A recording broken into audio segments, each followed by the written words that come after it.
There's a lake in the heart of Asia that holds 1/5 of all the world's liquid freshwater. It's more than all the 5 Great Lakes have together. Even if all the rivers on our planet suddenly changed their direction and set on a mission to drain this lake, it would take them a whole year to finish the job. I'm talking about the deepest lake in the world, Lake Baikal.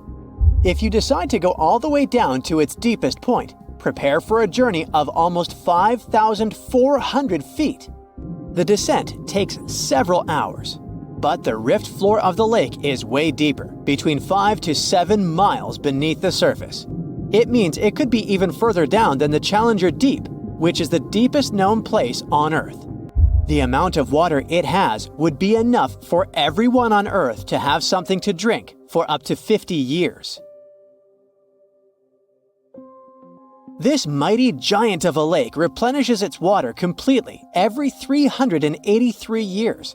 Baikal has a great delivery crew of over 300 rivers and streams, bringing their waters right in. And only one river flows out of Baikal, the Angara, which is headed straight for the Arctic Ocean. Baikal isn't only the deepest, but also the oldest existing freshwater lake in the world. It formed at least 25 million years ago. It all began when the Earth's crust decided to play Tetris and created the lake and the surrounding mountains. At some point, Baikal must have been just a humble riverbed, but then tremors and fractures shook the Earth, and the distance between the shores got bigger. Water levels rose thanks to the melting glaciers. Then, several lakes formed and later merged into one. Baikal is one of around 20 lakes in the world that are older than 1 million years. And since it wasn't disturbed by glacial periods, it's a perfect research ground for scientists. Its deep-drilled core sediments can tell a lot about the climate of our planet in different periods. Since Baikal is in a rift basin with 2,000 seismic tremors per year, the lake is deepening and still growing in size. Its shores drift apart at around the same rate as South America and Africa are moving away from each other, so it has all the potential to become an ocean. Another thing Baikal has in common with the oceans is that it has water rich in oxygen, even at its lowest depths. This is one of the reasons why the fauna of the lake is so incredibly rich. It's home to over 2,500 various animals and 1,000 plant varieties. Around half of them are unique and only exist in this area, like the endemic algae, the Baikal omul fish, and the Baikal oilfish. There are also some bears, elk, and lynx living on its shores. They must appreciate the fact that the temperatures around the lake are always higher than the rest of Siberia, thanks to its huge water mass. Most Baikal dwellers prefer to stick to the bottom of the lake, but there's one brave guy you'll meet if you decide to visit. Meet the Baikal seal, also known as Nerpa. It's the only true freshwater seal in the world. Nerpa's eyes are so cute it nearly landed the part of Puss in Boots in Shrek. Nerpa in Boots sounds good to me. These huge eyes are there to help them follow their favorite pelagic fish underwater. There are other seal kinds that can handle freshwater or use it to breed, but these cuties spend their entire lives in it. But wait, how did seals, which are supposed to be oceanic creatures, end up in a lake miles and miles away from the sea? About 400,000 years ago, during the Pleistocene era, these adventurous creatures traveled up the river and drainage systems that connected Lake Baikal to the Arctic Ocean. The ringed seal that still lives in the Arctic is believed to be the Baikal seal's closest ancestor. Today, Baikal seals are confined to their freshwater home because of the changes in waterways. And they seem to be pretty happy with their home as they can choose from a huge variety of food to eat. The seals mostly hang out in the north and central areas of the lake, but move south in the winter. The lake gets covered with ice, which they use as a chill-out zone, just like their oceanic cousins use rocks or the beach. Since at least 1969, Lake Baikal has had some mysterious ice rings pop up randomly here and there. At some point, they got so big that the astronauts even spotted them from space. The rings usually appear in late April, but can be there in January or May. Scientists couldn't crack the code on how these rings form for a while. They had all sorts of theories, and the most popular involved methane gas bubbles from the lake's depths. But then, scientists noticed that some of the rings were in shallower waters, where gas emissions don't happen. So, an international team of scientists decided to solve the mystery. They traveled to Lake Baikal, drilled holes in the ice, and dropped sensors into the water. In 2016, when they started the research, they heard that 2 vans had gotten stuck in the mysterious ice rings. Once they had analyzed the data from the sensors, it turned out that the secret behind the rings was warm eddies flowing clockwise under its ice cover. The currents were less intense in the center of the eddies, so the ice above them was thicker at the edges. The waters of the lake are so clear that you can see some extremely deep parts up to over 130 feet down. This is thanks to the surrounding mountains that send off melting ice right in. Plankton that live in the lake also helps clean the floating debris. When this crystal clear water freezes, it forms an unusually thick and see-through layer of ice. The wind likes to play sculptor on Baikal and creates one-of-a-kind pieces of art here. It picks up water, which, of course, freezes into the most unusual designs. Frozen bubbles and icicles you've never seen before. The location and geography of the lakes and the cycles of melting and refreezing create the perfect conditions for this ice workshop. And you can even see rocks that seem to be floating. The bottom of the rock freezes to the surface of the ice. Then, the strong winds wear away the surroundings, leaving a perfect pedestal for the rock. If you think the floating rocks look eerie, how about Baikal's version of the Loch Ness Monster? The local Buryat people have a legend about the water dragon master that lives in the lake. A dragon is believed to be the most powerful creature living on Earth in Asian mythology. They believe there are 4 dragons living in the 4 seas, each responsible for one of the cardinal directions. Baikal is the North Sea in this story. The image of this dragon is supposedly etched in ancient petroglyphs on the cliffs of Baikal. There's also a hefty stone slab that looks like a monument dated back to somewhere between the 3rd and the 9th century BCE, depicting a mysterious water monster. Imagine the stories this stone could tell, echoing the whispers of a bygone era and leaving us to unravel the enigma of the Baikal cliffs. The legend says that a local warrior was chasing the dragon. He finally reached the largest Baikal island of Alkan. He was ready to face and defeat the dragon, but the beast turned into a beautiful girl, and they got married. That's one unusual twist to a classic defeat the dragon and take the girl story. So, local legends describe that dragon as a giant sturgeon with an almost gator-like snout and armored body. In reality, the mythical monster must be one of the many huge fish living in the lake. They can afford to grow to several feet in length thanks to the high levels of oxygen in the water. Beluga sturgeon can weigh several thousands of pounds, lives up to 50 or 60 years, and never stops growing. Lake Titicaca is a real record breaker. It's the highest navigable lake in the world. It's also the 2nd largest lake in South America. It sits at 12,500 feet above sea level. That's 2/3 as high as Mount Kilimanjaro. But there's a mystery beneath the waves of this body of water that separates Peru from Bolivia, an ancient city that scientists discovered in the year 2000. That's when a team of international archaeologists came to the shores of Lake Titicaca to investigate talks of a site hidden underwater.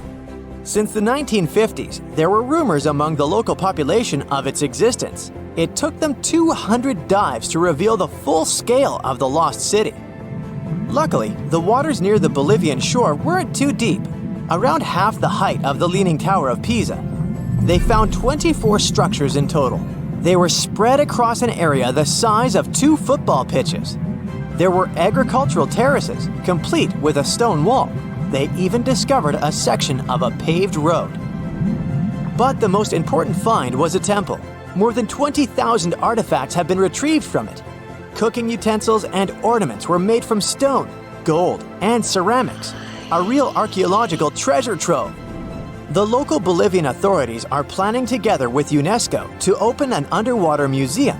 The idea is for the structure to float on water. They want to share the cultural heritage of Lake Titicaca with the whole world. But how old are these precious finds? The experts' estimate is between 1,000 and 1,500 years.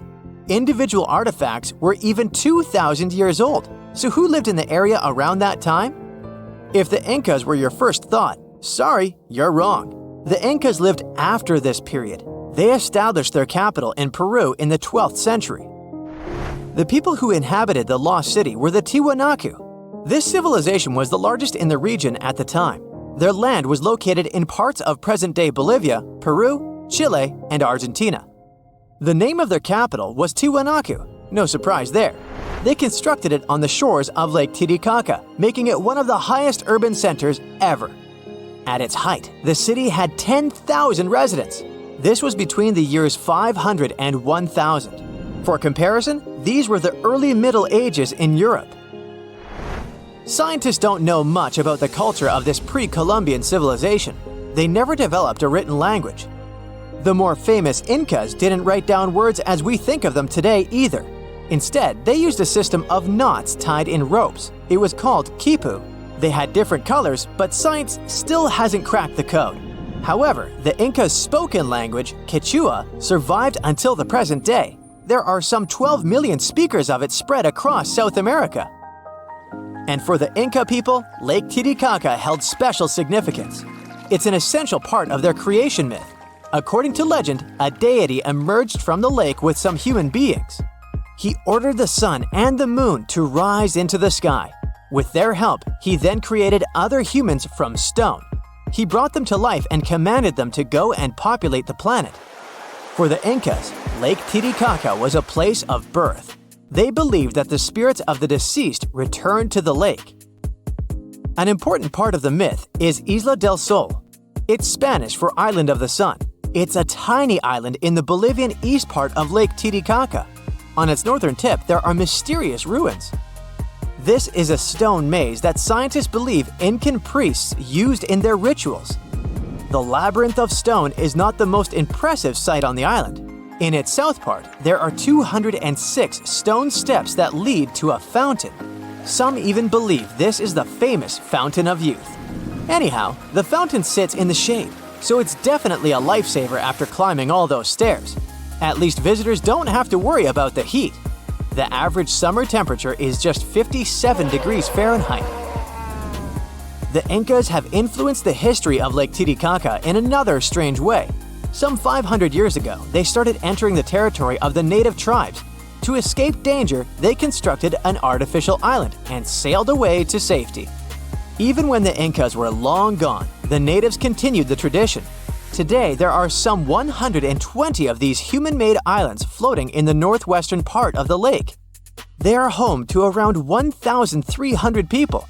The natives make them from totoro reed, a durable, water-resistant plant that grows in the area. Lake Titicaca's rich cultural history has earned it its Incan nickname, the Cradle of the World. But it's not the only lake in the world that hides an underwater city. Take, for example, Turkey's largest lake, Lake Van. It sits in the far east of the country, and it covers the surface 2.5 times bigger than London. Its turquoise blue waters are popular with tourists. Local archaeologists thought there was something interesting about the lake, but then a discovery stunned the scientific community. Divers found a fortress together with a city under Lake Van's surface. They recorded intact sections of the wall at least 10 feet long. Just by looking at the site, archaeologists estimated it was 3,000 years old. That places it in the Iron Age. The underwater city was the original hub for a long-lost ancient civilization. The ruins of their village can still be seen around the lake's edge. That's why historians believe that the recently discovered city was submerged over time as water levels in the lake rose. It remained hidden until the 21st century because of the lake's depth. At its deepest point, Lake Van would completely submerge the Petronas Twin Towers in Kuala Lumpur, Malaysia. the second largest lake in the Middle East, was excellent at hiding ancient secrets. Just like Lake Atitlan in southwestern Guatemala, it got its name from a Mayan city that today lies underwater. But it wasn't always like that. Some 2,000 years ago, the Mayan settlement sat on an islet in the middle of the lake. Their view must have been impressive as it is today. Lake Atitlan is inside a volcanic crater in a spectacular highland setting. 3 cone-shaped volcanoes rise on the horizon above the water surface. No wonder people think this is the most beautiful lake in the world. But the Mayans had to abandon the settlement as water levels became too high. Experts believe that the root cause for the loss of the city was an ancient volcanic eruption. The estimated surface area of the site is about half the size of New York's Ellis Island. It now sits at a maximum depth of 65 feet. Scientists geolocated the site and are in the process of mapping the lake floor. They've discovered numerous buildings, pieces of ceramics, and stelae. These are stone slabs that stand upright and commemorate an event or a person. But these are not the only archaeological sites hiding under the waters of Lake Atitlan. Sama Bay was the first underwater Mayan city that the world heard about. A Guatemalan diver discovered it by chance in 1996. The funny fact is that he named the site after himself. There's a good reason for this. At first, no one believed the recreational diver and a native to the region. His grandmother had told him legends of a sunken church. It turned out that these folks' tales were true. In the years that followed, archaeologists descended into the area to confirm the find. They mapped the site using sonar technology. They even excavated parts of the structure that were lying on a raised section of the lake bed. The reason it went under, literally, was probably a volcanic eruption or a landslide. The intact pieces of ceramics they found suggested that the inhabitants left in a hurry. This happened around the year 250, at the height of the Mayan civilization. Oh, gravity, you heartless so-and-so. Well, that's what I think when I trip over a stone and fall face down. Of course, I'm not clumsy, you know. Anyway, gravity is a constant, right? Something entirely unshakable that we can always rely on in this ever-changing world. Unlike, love. Feeling romantic, sorry. But what if I told you that it's not as honest and clear as you think? There are places on our planet where gravity behaves like it's gone crazy. And that's why you clicked here. So let's take a look. Magnetic Hill in Leh, India. There's a stretch of road in India that's been attracting tourists from all over the world. It's no different looking from the surrounding landscape, and you could easily pass it by without noticing, if not for one very unusual and a bit creepy thing. If you stop your car on the magnetic hill going up the slope and put it on neutral, it'll start crawling upwards, eventually reaching the speed of up to 12 miles per hour. They say there's some sort of magnetic force at work here that tugs cars up the hill, hence the name. On top of that, even airplanes are said to gain altitude above this place. Skeptics offer another explanation, though. It's just the lay of the land that creates an illusion of going upwards, while in fact you're moving down the hill and vice versa. Whatever the truth, I'd like to see it for myself. Would you? Tell me down in the comments. The Crooked Forest, Poland. Near the village of Nowa Tarnowo, there's a forest in the depth of which you can find a strangely looking pine tree. Planted in the 1930s, there are 400 trees that sharply twist to the north almost at the roots, and then grow upwards in a semicircle. Although scientists offer different theories about the tree's weird growth, nobody can say for sure what made them look like that.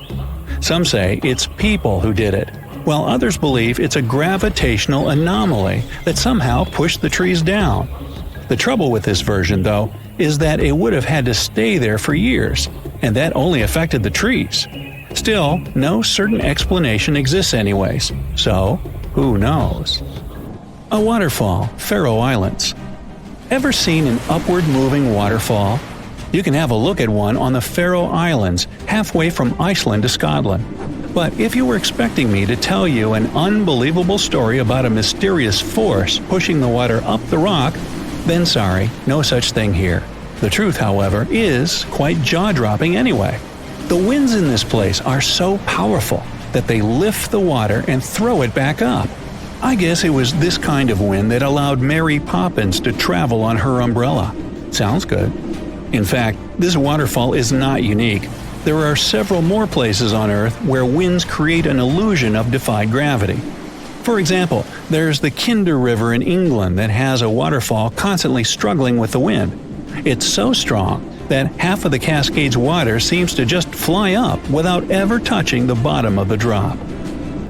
Hoover Dam in Nevada, USA. If you ever get up to the top of the dam, which is about 726 feet high, you can try a little trick. Take a bottle of water and pour it over the edge. You'll see the water flow up instead of spilling down. Once again, this isn't really any magic or unnatural phenomenon. The wind up here is simply too strong for the water to fall, just like with the waterfall on the Pharaoh Islands. Here though, it looks even more impressive since you can do it yourself. Doopy Road, South Korea. Another gravitational anomaly located on a road. Locals once found out that if you put an empty can or a bottle on the ground, it will immediately start rolling uphill. Unlike other such places in the world though, Doopy Road doesn't just create an illusion. When you walk down the slope, you don't feel as if you're going up. Everything's pretty normal. But once you put down an object that can roll, it will do that in the opposite direction than it should. Local authorities were quick to get the idea and put a signpost directing curious tourists to the mysterious road. Golden Rock, Burma. If you happen to be in Burma, these days it's also called Myanmar, make sure to visit this well-known site. A gold leaf-covered boulder sits upon the edge of a cliff, and a small pagoda is built on top of it. The impressive thing about the rock is that it only lightly touches the cliff for support. In fact, it looks like the boulder will fall any minute now, but it has been standing like that for centuries. On top of that, the pagoda built upon it is not really a recent addition, so it's quite an unusual sight to see. The rock seems to be saying, "Gravity? I don't care about that stuff." The legend has it that what keeps the boulder in place is a single strand of Buddha's hair. Well, I don't know about that, but you can check out the rock for yourself and see that it's not attached to the cliff by anything. And yet, it's not budged for 2,500 years. Something must be at work here, huh? Stone of Damasco, Argentina. If there ever was a thing that said, "I defy gravity" out loud, it's the Stone of Damasco. The huge 300-ton boulder stands precariously on the edge of a cliff and rocks a little bit from side to side in the wind. People even checked it by putting glass bottles under one of its edges. They exploded with another movement of the rock. Unfortunately, today you can't see this wonder of nature as it was a century ago. In 1912, the boulder suddenly dropped from its perch, which it had occupied for literally hundreds of years. The people in the nearby town of Tandil were so sad about this event that 95 years later, in 2007, they decided to restore the stone. Well, not exactly put it together chip by chip. They made a plastic replica of the rock and put it on the same spot and even in the same position. So even today, coming by Tandil, you can see its famous balancing boulder. More of a symbol now, of course, because it's no longer rocking and only weighs 9 tons. But instantly recognizable nonetheless. Devil's Tower in Wyoming, USA. Remember this place from the movie Close Encounters of the Third Kind? If not, you should go watch it, but not right now. This place doesn't make you feel like you're witnessing some magic and doesn't really trick gravity right before your eyes. Sounds almost boring compared with the rest of the sites on my list, right? But the true mind-blowing feature of Devil's Tower is that scientists can't explain how it came to existence in the first place. You see, it's an 867-foot rock formation with walls so steep they're basically vertical. But that isn't even the main thing. This piece of stone just rose amid rolling plains of Wyoming with nothing like it for miles and miles around. So how is it that such a flat landscape could have suddenly given birth to something so tall? Theories abound, but nobody has the answer yet. My theory? Well, perhaps here is where the Earth has a giant outie belly button. Well then, you come up with a better theory. Oregon Vortex USA. The House of Mystery in Gold Hill, Oregon, amazes its visitors with gravity-defying effects. You can't stand straight there, always leaning to the side and having to hold on to something for balance. Balls roll upwards. And there's also a broom that stands perfectly still wherever you put it, unlike virtually everything else in this shack. The local Native American tribes called this place the Forbidden Ground, even before the house was built there, and they avoided approaching it. The owners of the shack, though, decided to turn it into an attraction, and they succeeded. They created an atmosphere of mystery around the place and spread the news about it in newspapers and later on the internet, and voila, a perfect anomaly is made. In fact, it's no more than a curiosity, a human-made optical illusion that tricks your eyes and other senses. Hudson Bay, Canada. Okay, we've talked about some pretty ambiguous stuff, but now it's time for the real deal, the Hudson Bay anomaly. This is probably the only place in the world where gravity is indeed lower than anywhere else on the planet. Even skeptics can't smirk at it because the difference has been measured with precision equipment. So, does it mean that the gravity here is as low as, say, on the moon then? Unfortunately, or is it luckily, I'm not sure yet, the difference is minuscule. The exact value is 0.005%, or 1/200%. You won't be able to feel it even if you try your hardest, but it's still there. Scientists say this anomaly exists because of the ice sheet that covered the area about 10,000 years ago. It compressed the rocks so much that they still can't fully recover, shifting the gravitational field in Hudson Bay. Sometime in the future, though, the gravity will return to normal in this area as well. No moonwalk for me then. For years, scientists have been struggling to explain bizarre sounds, some repeating, some heard only once, that come from the dark depths of the ocean. From bewildering hums to worrying bloops, the water transmits outlandish acoustic phenomena. One of these mysterious noises got named the Upsweep. For the first time, this long train of sounds was registered in 1991 in the Pacific Ocean. One of the most unusual things about this signal is that it keeps changing, as if trying to confuse researchers even more. Like some unearthly howl, it varies from high to low frequencies and then back again, and you can hear it better in the spring and fall than in the winter and summer. Why the upsweep? It's simple. The sound travels from the bottom of the ocean towards its surface, as if sweeping up. Scientists do have a theory explaining this phenomenon: the activity of undersea volcanoes. Hot lava pouring into ice-cold ocean water could theoretically create such noises, but there's no proof found yet. Plus, the sound has been declining since 1991, even though it can still be detected. The Bloop is the name given to an ultra-low frequency and incredibly powerful underwater sound that was recorded in 1997 by the U.S. National Oceanic and Atmospheric Administration. The Bloop continued for approximately 1 minute. Having started from a low rumble, it gradually rose in frequency. It also kinda mimicked the noise created by marine animals, but its volume was so great that no living creature known to science could have made it. When the bloop occurred, underwater microphones managed to record it from a distance of 3,000 miles away. Rumor has it that the noise might have something to do with the fictional half-octopus monster Cthulhu, or some other colossal deep-water creature. But if you don't believe in monsters, science has another explanation: iceberg fracturing. The thing is that ice quakes recorded in the Scotia Sea resemble the mysterious bloop a bit too much for it to be a coincidence. The whistle resembles this annoying sound when a kettle of boiling water is telling you it's time to make a cup of tea. But even though it may not be as blood-curdling as some other bizarre ocean sounds, it doesn't make it any less mysterious. Plus, the whistle is very elusive. In 1997, only one underwater microphone was able to pick it up, and therefore, researchers didn't manage to pinpoint the source of the noise. The most likely cause of the sound is an eruption of one of the submarine volcanoes. Have you ever heard of Julia? No, not your neighbor. I'm talking about this otherworldly sound. Listen to it. It was recorded in 1999 by the U.S. National Oceanic and Atmospheric Administration.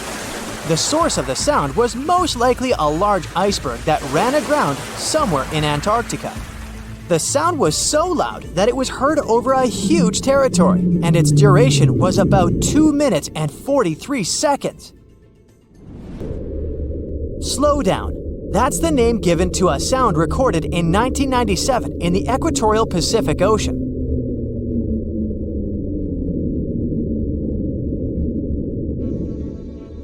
The sound was called this way because it slowly decreased in frequency over 7 minutes or so. It's been picked out a few more times since it was recorded for the first time. The source of the sound isn't very mysterious. Most likely, it was produced by a massive iceberg that became grounded in Antarctica, or it was caused by moving ice. By that, I mean the friction produced by a large ice sheet moving over land. The loneliest whale sound is often called the 52 Hz whale because the animal that creates it calls at a unique for these creatures frequency. When you listen to this sound, it sounds like a low bass note. At the same time, it's much higher than the normal frequency of the whale call, which rings between 10 and 40 Hz. Interestingly, scientists have been listening to the world's loneliest whale for decades, but haven't managed to figure out its precise location. Nobody knows whether the mammal is male or female, what species it is, or if the animal is still alive. After all, for the last time, its call was recorded in 2004. Earth-shaking booming sounds have been reverberating off some parts of North Carolina for more than 150 years. Called Seneca guns, they're most often heard near the coast. The sounds are so powerful that they often rattle window panes and sometimes vibrate entire buildings. They can last from 1 to almost 10 seconds. Even though scientists haven't cracked this mystery yet, there are some theories. They range from earthquakes to severe distant storms and quarry blasts. But even though the ground trembles every time the phenomenon occurs, no seismic activity coincides with these events. So far, scientists have come to the conclusion that the mysterious sounds happen in the atmosphere, not on or under the surface of our planet.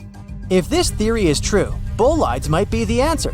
These extremely bright meteors often explode once they enter Earth's atmosphere. Or Seneca guns might be born in the ocean. Sometimes, when enormous waves collide far away from the shore, you can hear it, even if you're nowhere near the coast. Seneca guns are a type of skyquakes. You don't need to travel to a particular part of the world to hear one of those. Mysterious sonic booms ramble from the sky everywhere, from the US to India and Japan. Just like Seneca guns, this sound phenomenon occurs mostly near the coast or a big body of water. Rattling glassware and windows in the nearby houses, skyquakes could be connected with ultra-fast airplanes breaking the sound barrier. But people started hearing the first skyquakes in 1824.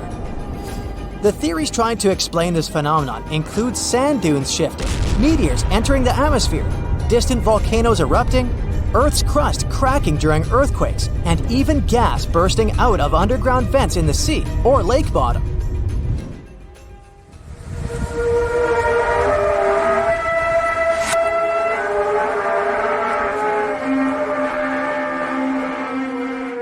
In different countries all over the world, people get paralyzed with fear after hearing otherworldly trumpet sounds that seem to be coming from the sky.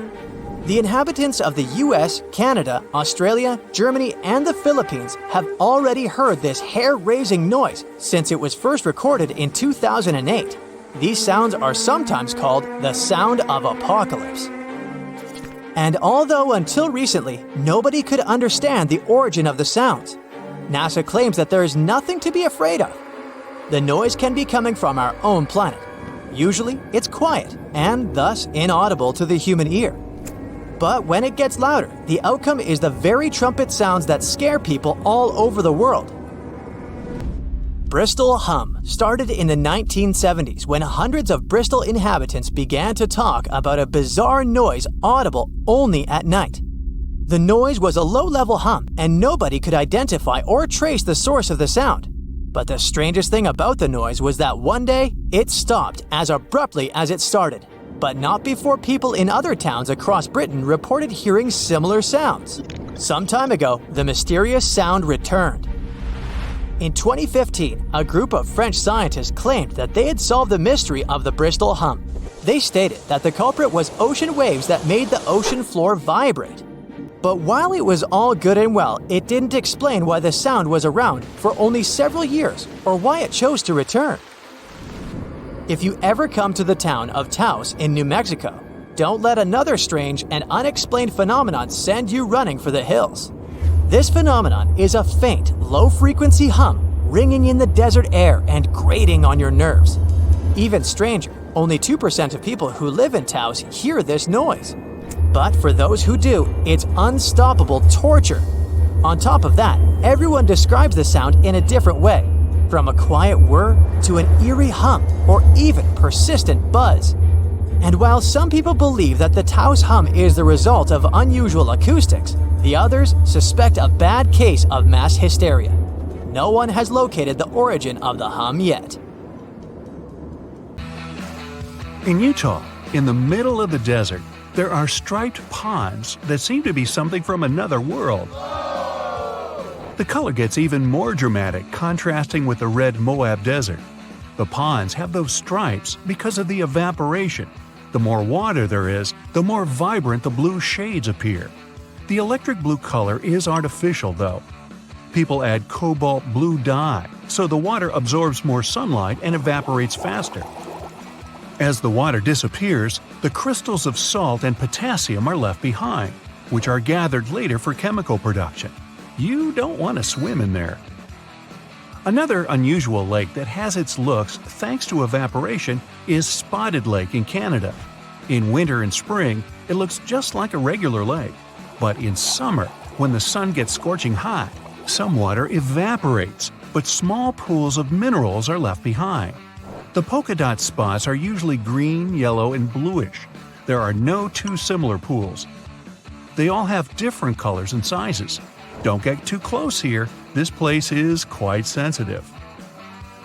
Now, if perfection is something you're after, head to Northern Ireland.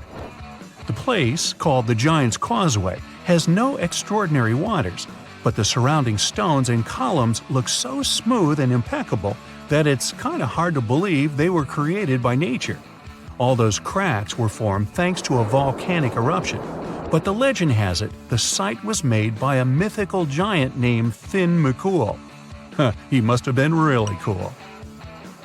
In Turkey, there's a spectacular site called Pamukkale, which means Cotton Castle in English. Again, legend has it that giants had something to do with it. This time, they left some cotton there to dry, and it later turned into those stunning formations. Scientists kind of disagree with it and claim that it's all about minerals left by the thermal waters. It's up to you who to believe, but there's one undoubtable thing. This place with turquoise thermal water has no look-alike in the world. If you ever pop in this place, don't miss a chance to take a look at ancient Roman ruins left there. Back in 1802, humanity spotted something they never saw before: the pink water. Nope, it wasn't some fancy strawberry lemonade or something. It was an actual source of flamingo pink water. Meet Lake Hiler, located in Western Australia. It's not hard to guess that it attracts people because of its unique color. It never changes and stays pink throughout the year. No giants spotted adding pink dye there, so this time it's all about algae, bacteria, and high salinity. It's totally safe to swim there, but nobody can do that. Regular tourists just can't visit it. Turns out Lake Hiler isn't the only pink water source out there. In Senegal, there's Lake Retva, which looks almost exactly the same.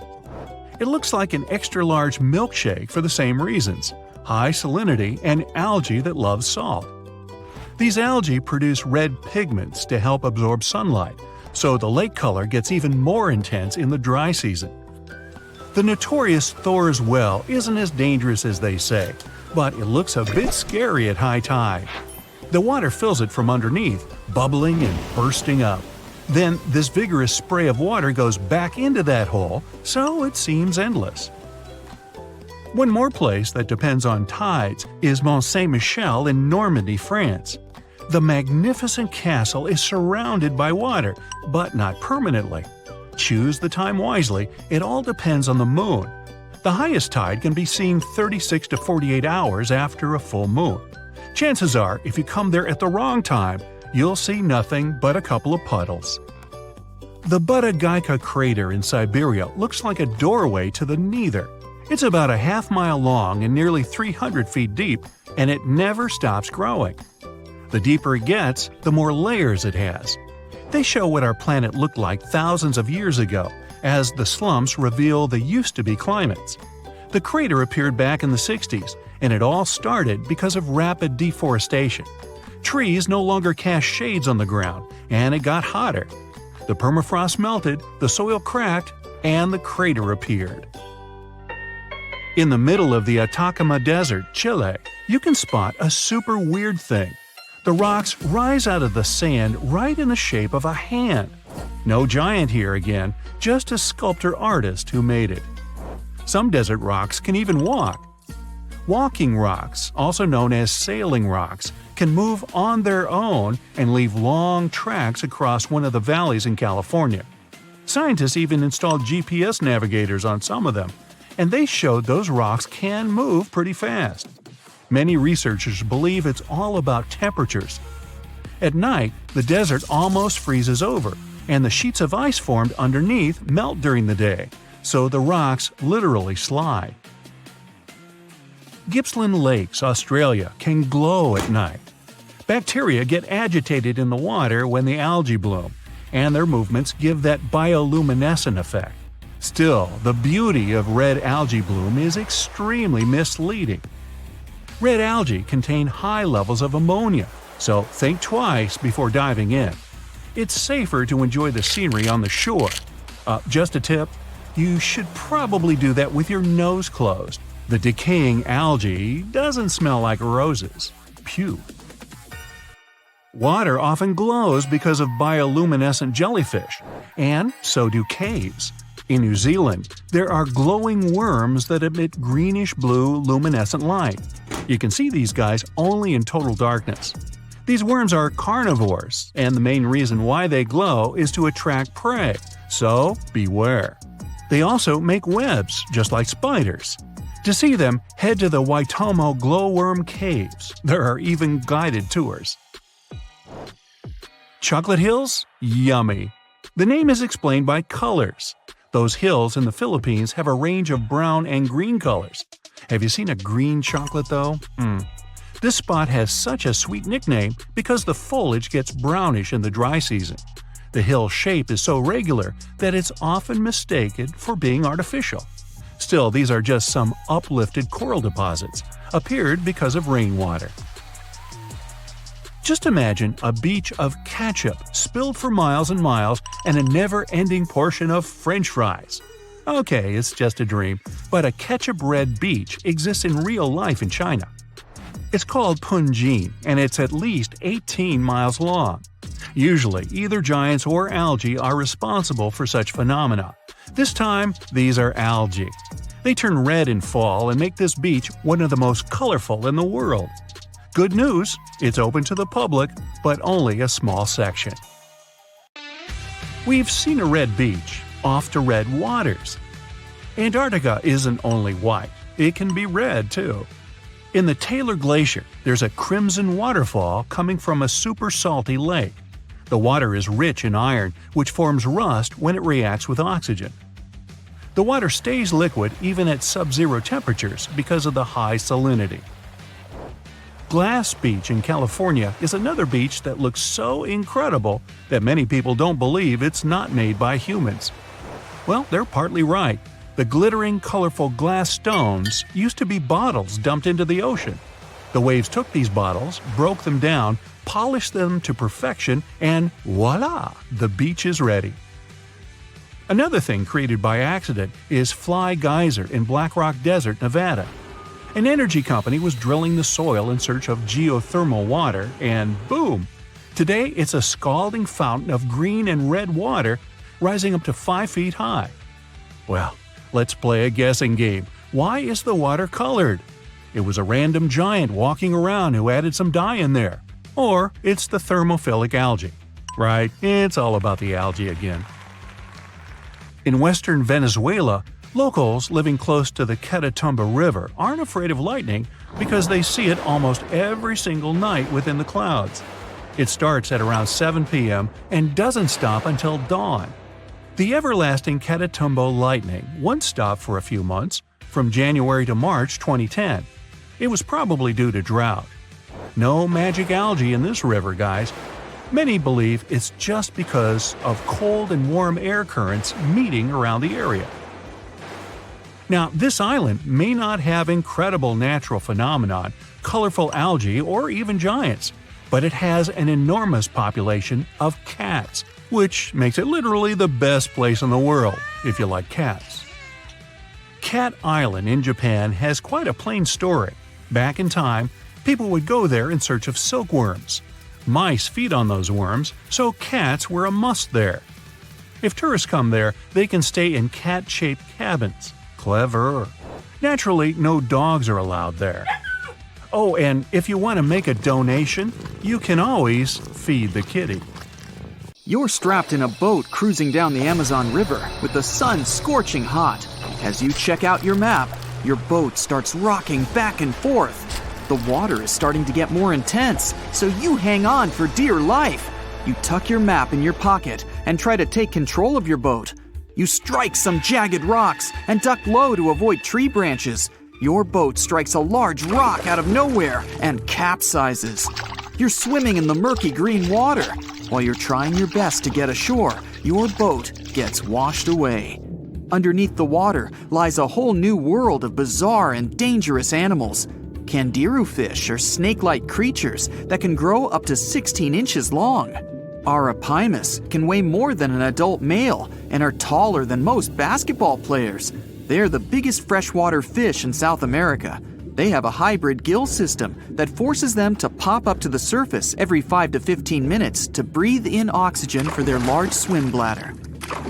You swim out of the raging water and dry yourself off. Oh no, your map is completely soaked. There's no way you can get to your destination without it. You venture into the thick rainforest, shoving the branches and leaves away. As you get deeper, you notice something on a tree. It's barely moving, but it's got sharp claws and a raggedy coat.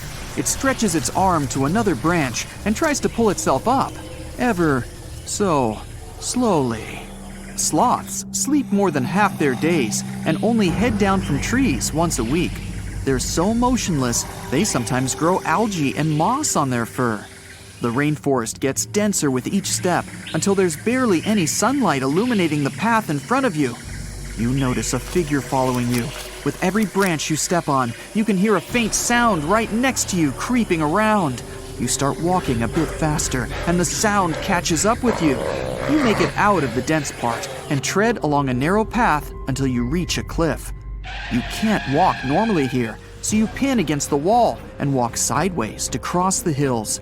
You slowly move across with the river 30 feet below you. You move your right foot, and some rocks fall into the river. You keep going and misstep. You're about to fall, but you hold on to a large tree branch and pull yourself up. You notice a couple of colorful poison frogs inches away from your fingers. Touching any of these frogs can be extremely dangerous and harmful, despite their amazing color patterns. The golden poison frog is one of the most poisonous animals in the world. One of them hops right next to you, so you let go of the branch and fall back in the river. The river is washing you down until you reach a calm current.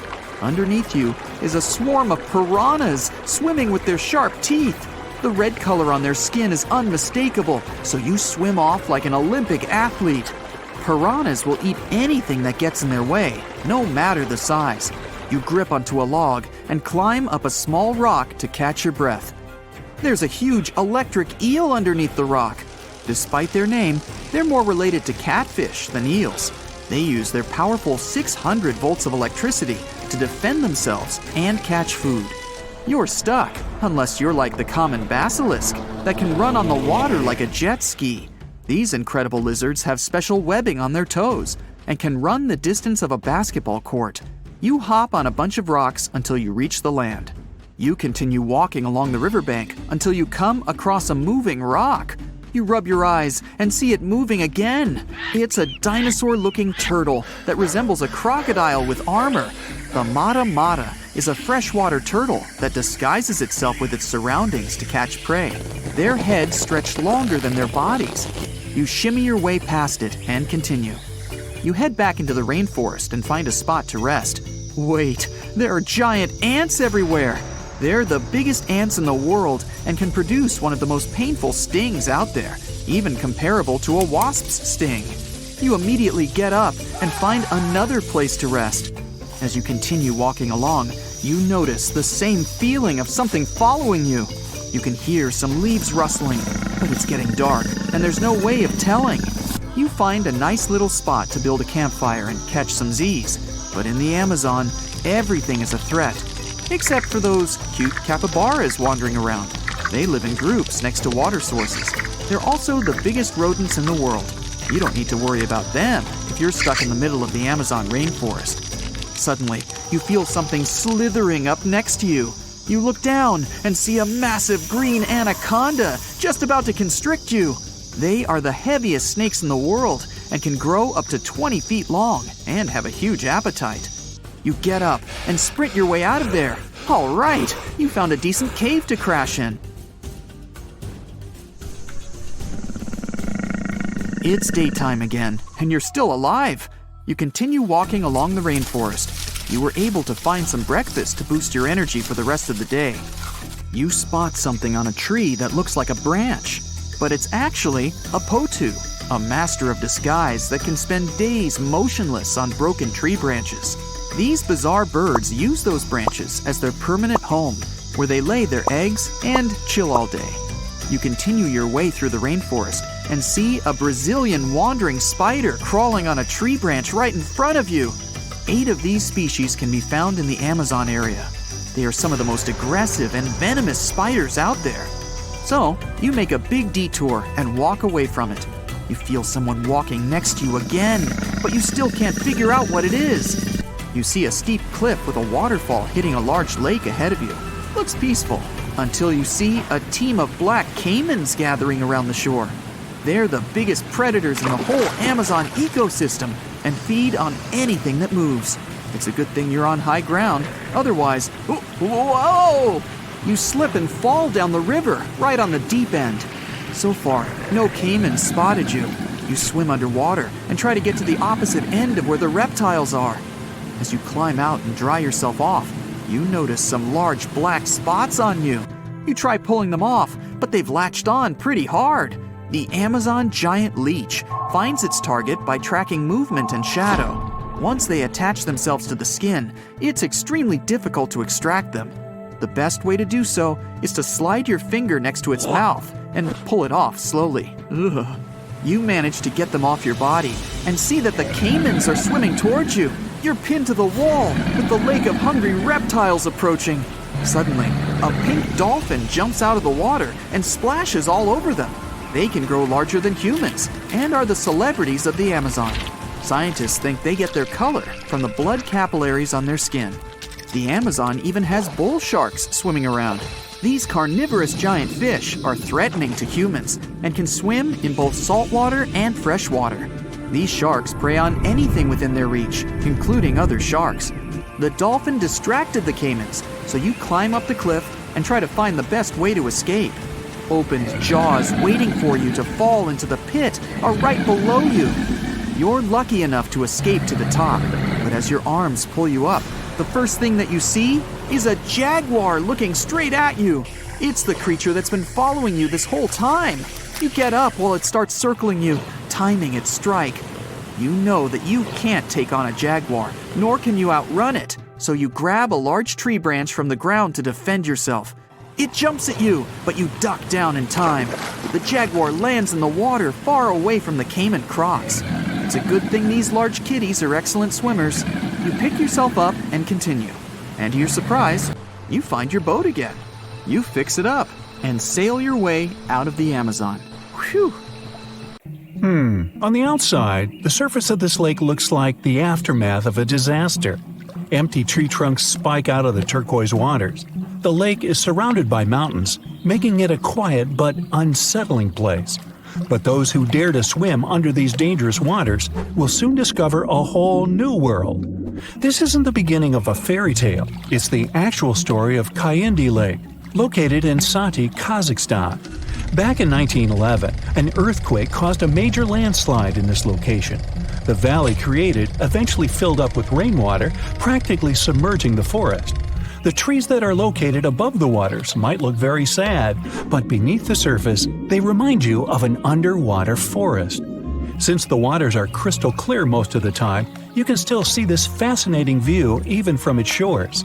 The ice-cold water makes this lake so tricky and, at times, even dangerous. And don't forget about all the algae, plants, and submerged trees that can rapidly become risky obstacles. Hey, I enjoy a steamy hot bath, but this boiling lake I'll tell you about now is really the stuff of scary dreams. It's located on the Caribbean island of Dominica, and its waters have temperatures between 180 and 197 degrees Fahrenheit. And that's just around the edges, since no one has ever dared to reach the middle of the lake to measure its core temperature. It's true that the heat can go down from time to time, but you never know when these waters may start to boil again. The place is also dangerous because of the gases it releases, such as carbon dioxide. It doesn't smell nice, trust me, but that's mostly because of the sulfur stuck in the steamy air. This seemingly calm lake also carries a dangerous surprise. Lake Manan, located in West Province, Cameroon. It's one of the few erupting lakes on the whole planet, similar to a volcano, and most of the time it does so without any warnings. Its last eruption dates back to 1894, when it caused serious damage. The chemical mechanism of such lakes works like a can of soda that you shake before opening. There are risky gases on the bottom of the waters, so any disturbance on the surface may trigger their eruption. Natron Lake in Tanzania may be beautiful to watch because of its unique reddish coloring, but it's definitely not a place you'd want to take a swim in.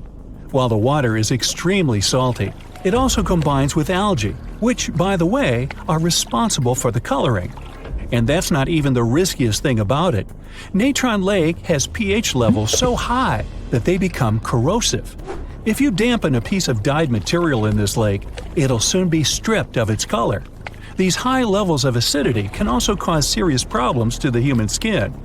It's not all bad for some creatures, as Lake Natron is the only home to over 2.5 million small flamingos. These acidic and brackish waters support their survival, so it's no wonder they like to stick around. Lake Nicaragua's danger factor has less to do with chemistry and more to do with its inhabitants. It's located on the border of Costa Rica and Nicaragua and is the largest freshwater lake in Central America. When you first look at it, you won't think it can be dangerous, but because of the bull sharks inhabiting it, I wouldn't recommend taking a swim. Sharks tend to be unpredictable and at times intimidating creatures. Plus, they will eat everything if needed. Scientists initially believed this species of shark was only found in this lake, but they soon discovered that people had seen the same sharks in the Caribbean Sea. These astonishing creatures not only cross a distance of over 120 miles to get here, but can also adapt to freshwater, something not all fish can do. Belize's Great Blue Hole may seem alluring to divers. I mean, it has a gorgeous deep blue color and is pretty close to the mainland, about 62 miles.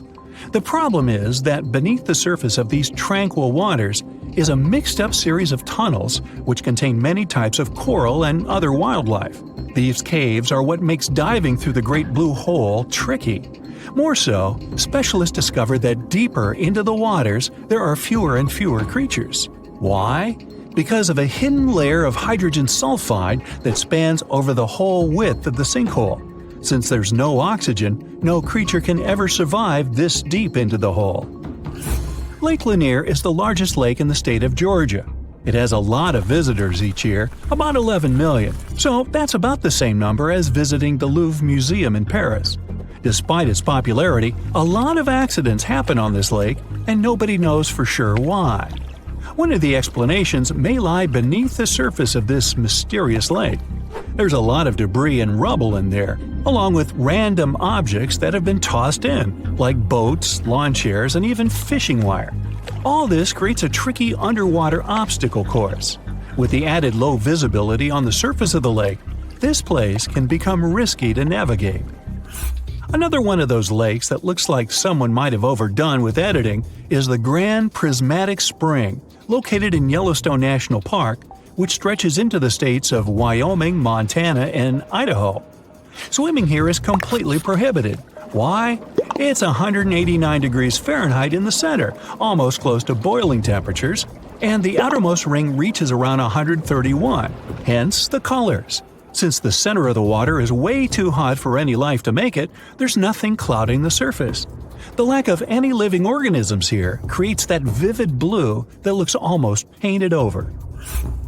On the small Mediterranean island of Cyprus, there's not a lot of rain during the summer. That's why some bodies of water here become so dry that in certain areas they get covered in a layer of baked salt. It's the case for the Larnaca Salt Lake. Now don't be fooled by the eerie landscape. These lands can easily become a trap. That's because it's easy to get confused about what's actually a dry surface and what's just a thin layer of salt on top of water or mud. More so, underneath the crust are salt crystals, which can cause problems for people's skin. Sameesan Hole is one of the most dangerous places to swim in the whole of Thailand. It's because it's very deep, reaching 280 feet, and gets extremely dark. At certain points, as divers get lower, they can even reach places with zero visibility. No wonder a lot of people get confused and can't seem to find their way up anymore. The largest lake in Africa and the third largest lake in the entire world is called Lake Victoria. Not all of its waters are unsafe for people, but some regions can rapidly cause problems. Why? Particularly because it has its own isolated weather system, and that makes the weather really unreliable. It can go from bright and sunny to terrible in a matter of seconds. I mean, who would want to get caught swimming in the middle of a storm, right? Pustoye Lake is located in Siberia, so I'm guessing I don't need to tell you the waters here get extremely cold. But if you look at the lake, there's nothing out of the ordinary with these waters. Is that completely true? Most likely not. And people tend to avoid swimming here at all costs, even if they can resist the freezing cold waters. So, what makes Lake Pustoye so mysterious and dangerous? Well, nothing seems to want to live here, and scientists have yet to discover why. They tried to fill the lake with many types of fish and various plant species to see if they could survive in the waters, but the results were disappointing. Since we don't know exactly what makes it so difficult to survive here, don't go running for your swimming trunks just yet. It's best if you stay away. Hey, you don't have to tell me twice. Hello, distinguished guests, and welcome to Aquarium Bright. Here, you will get to see the most dangerous sea and ocean creatures. But don't let what I said mislead you. It's very well possible for you to come across one of these underwater animals during a walk on the beach. So take a look at them carefully now, and you might just avoid a disaster. Is it fish or is it stone? What you're looking at is commonly known as the stonefish, but its fancier names include the Dornorn and the Sinancia. If you're into diving and observing the underwater, you might already have come across one without noticing. Its appearance makes it almost impossible to distinguish it from a real stone due to its gray coloration and mottled appearance, especially if you're wearing fogged snorkel goggles, so you better pay attention because otherwise the consequences can be unfortunate since stonefish are the most venomous fish known. Although some types of stonefishes are known to live in rivers, and most of them are found in coral reefs near the tropical Pacific and Indian Oceans. Their needle-like dorsal fin spines stick up when they're disturbed or threatened and inject the poison they contain. The most common reason why stonefish stings occur is swimmers stepping on them without realizing it. However, you don't need to be in the water to get stung. Since they can survive out of the water for up to 24 hours, you'll have to watch where you step when you're at the beach as well. Those who got stung by stonefish describe their experience to be extremely distressing. Their venom can result in infection, and in some cases, it is known to cause shock and paralysis. It might come as a bit of a shock, but despite its bad reputation, stonefish is edible if it's prepared properly. When the fish is heated, its venom breaks down. And if the dorsal fins, which are the main source of its venom, are removed, raw stonefish is served as part of sashimi too. This creature might look like it came out of a science fiction movie, but it's very much real. Say hello to the blue-ringed octopuses. Don't be deceived by their small size, which can range between 5 to 8 inches including their arms, because they're packed with venom to cause great damage to as many as 26 people within minutes. Just like stonefishes, blue-ringed octopuses are found in the Pacific and Indian Oceans, from Japan to Australia. They typically live on coral reefs and rocky areas of the seafloor.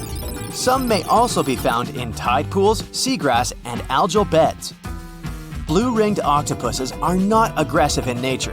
When they're not seeking food such as crabs or shrimps, or searching for a mate, they often hide in marine debris, shells, or crevices. It's only if they're provoked, cornered, or handled that they get dangerous to humans. When they're threatened, they turn bright yellow or blue iridescent rings appear all over their body as a warning display towards the potential predators. Their bites usually come unnoticed, so you might not be able to realize you're bitten until it's too late. The venom of a blue-ringed octopus can cause dizziness and loss of senses and motor skills, and ultimately, paralysis. So, better try to keep your hands to yourself and back away in a hurry if you see one.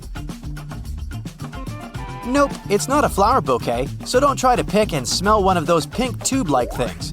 What's standing before your eyes is a marine animal called a flower urchin.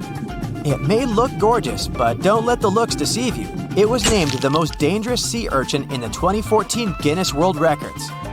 Flower urchins inhabit the tropical areas of the Indo-West Pacific and are found among coral reefs, rocks, sand, and seagrass beds at depths of 0 to 295 feet.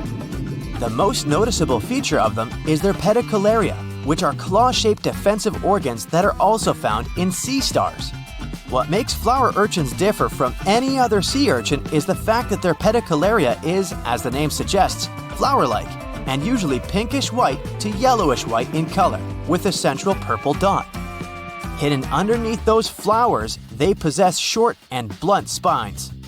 Although many sea urchins deliver their venom through such spines, flower urchins deliver their venom through their pedicularia, or flowers. If they're undisturbed, the tips of these flowers are usually expanded into round, cup-like shapes. On their surface, they possess tiny sensors with which they can detect threats, and once they contact such threats, these flowers immediately snap shut and start injecting venom.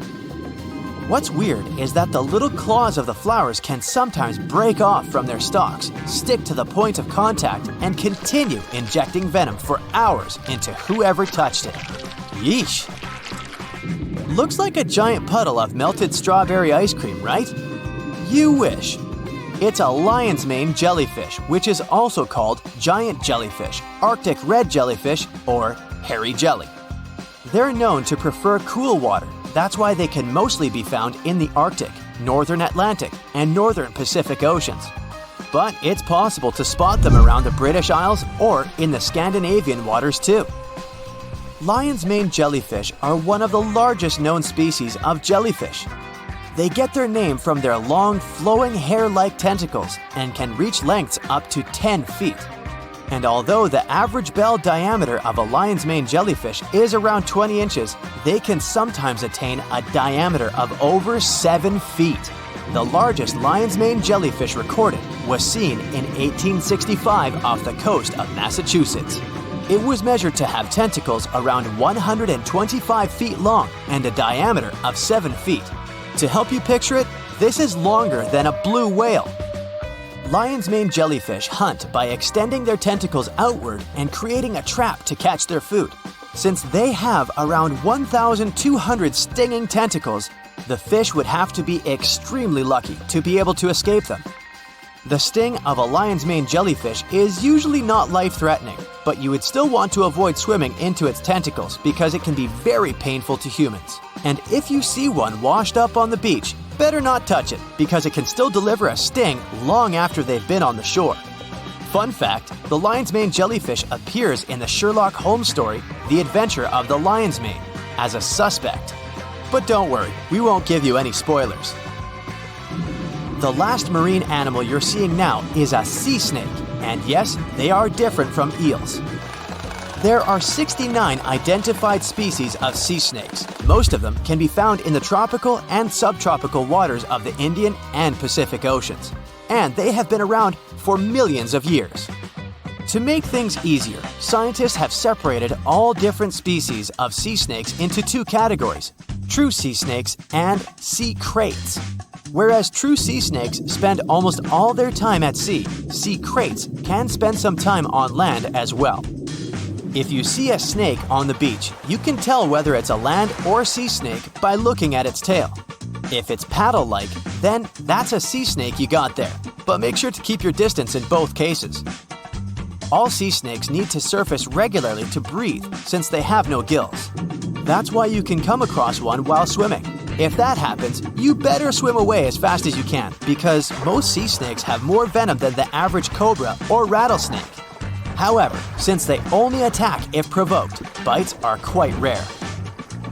One more cool fact about sea snakes: they are the only reptiles to give birth in the oceans.